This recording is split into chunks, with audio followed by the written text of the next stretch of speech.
Bob, it's incredible, really, to look at the Steelers' transformation. And I've been as critical of them as anybody for what they've done on the field and their lack of playoff success. But how they've transformed themselves from a team that was really almost allergic to big-time, big-name, big-money free agents, they've realized, partly, honestly, out of their own failures, that they need to get help outside the organization.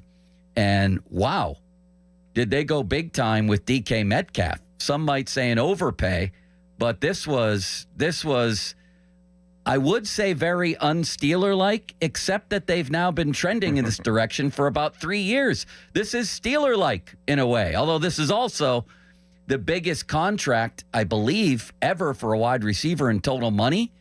And it's right there with Ben as right around the biggest annual payout in the history of the franchise. DK Metcalf. Omar Khan kept talking about playmakers, needing playmakers. And you're right, they've gotten out of their sort of comfort zone. It started with the Minkah Fitzpatrick trade. You know, nobody saw them throwing a number one pick away in a trade. It's the first time in over 50 years. And now it's gone to even more levels. So even last year, I don't think any of us would have expected what happened in the quarterback room to happen. And it did. They got rid of everybody and brought 3 new quarterbacks in. And so here they are again in a situation where they still feel the need to do different things. And, it's not the way they would prefer to do it, of course. They would love to draft and develop, and they still need to do that with certain players here, including some of the guys they're going to bring in this year. Yeah. But in order to move in a direction that makes you competitive for right now, and they seem to go year by year. They want to be a championship team every year. They say it. They haven't delivered on it recently, but in order to do that, and they know what they're dealing with in the AFC North, too. They got some big-time quarterbacks and some big-time receivers, and now they have one of their own. And the good thing about him, he's only 27. He's got a lot of upside left in him still. But that's the going rate for quarterbacks, $30 million a year. Listen, you mean receivers? Yeah.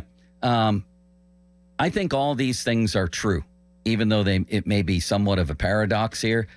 I think this was an overpay. I have serious questions as to how it's going to work in Pittsburgh with him. We're going to talk about the Pickens ramifications and all that. How does this work in an Arthur Smith, Mike Tomlin offense? Is he going to be happy here? Who's his quarterback going to be?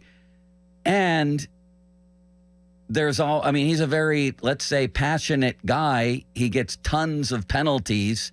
Mike Tomlin's track record with receivers, volatile receivers, is to get something out of them, but they tend to go south in a hurry. All that's true, and I like the move. So I like the move too. There's a lot there which might seem contradictory, but I do like the move, and I'd be a hypocrite if I didn't praise this move, really, because, first of all, it's about time for Omar Khan to fix that situation. You just lost a season, and that defense got a year older when you didn't fix the wide receiver situation. I ripped him for that, so good. He got in the mix and got them a guy. Again, I'd be a hypocrite if I didn't praise him for that. And then just taking the big swing with tons of money. There's another team in this town that we rip to shreds rightfully all the time for never spending big on people. So here, and I realize this is a salary cap league, but still, this was outbidding people and going for a gigantic contract. I think they overpaid for what he's going to deliver. But sometimes you got to overpay to get the guy. So I'm in favor of it, Bob. I thought the second-round pick wouldn't be something that would be a deal breaker, but I really thought it would be difficult for them to get to this level of money just because of, not knowing what their plans are with Pickens, not knowing how much it's going to cost Watt, and that keeps going higher and higher. I didn't think they'd do it. I thought they would look around at guys who, like a Devontae Adams, like a Christian Kirk, any of these guys who are floundering around out there who would cost less. But they went for the big play here, and I like that. And I like the fact he's only 27. Some of these other guys are 30, 31. He's 27, which means, and he's still passionate about the game. The clip that stands out to me is the one where he runs down Buda Baker from behind after giving him a 10-yard head start. Legendary. It was. Yeah. And there was no need for him to do it.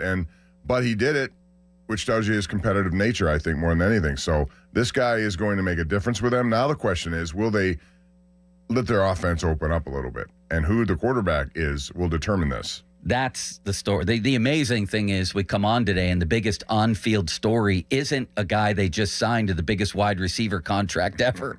It's the quarterback. That's as Malsey would say, by orders of magnitude. That's the story today.